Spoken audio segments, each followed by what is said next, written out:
Famous Guitars, episode number 30. And of course, I'm wearing one of my favorite band shirts right here, but I'm not talking about them right now.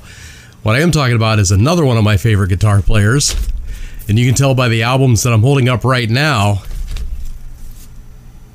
See that?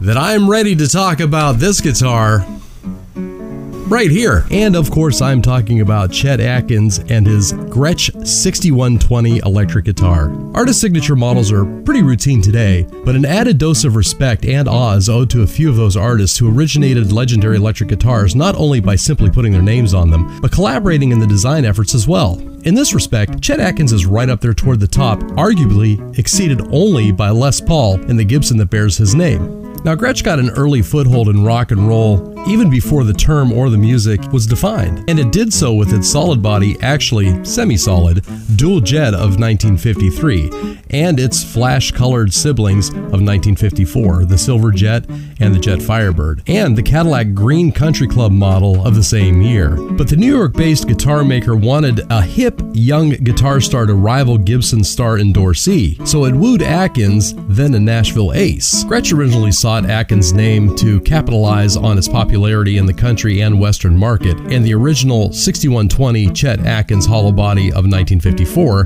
carried the Cowboy Junk G brand, steer's head inlay, and southwestern themed fingerboard inlay engravings that the company hoped would help achieve this. None of these were to the star's liking though, although the Bigsby tailpiece and general dimensions were all arrived at with his consultation. Atkins nevertheless promoted the guitar as offered, although the western decorative touches disappeared from the 6120 over the next couple of years, which is just as well. Although born wearing the name of the major country star, the 6120 Chet Atkins hollow body was becoming a prime mover in the rock and roll boom. While the bright yet meaty D'Armond pickup suited Atkins' fluid picking well enough, they suited biting, snarly rock and roll even better, particularly when the amp was cranked up a little further, one might say to 11. Sorry, a little Spinal Tap reference in there. Atkins' personal taste in guitars evolved, but the single cutaway 6120 of the mid to late 50s remained fixed in stone as a rock and roll iconic guitar. And much like Les over at rival Gibson, Atkins couldn't resist tinkering with the foundations of the original design. Also like Paul, Atkins' taste didn't always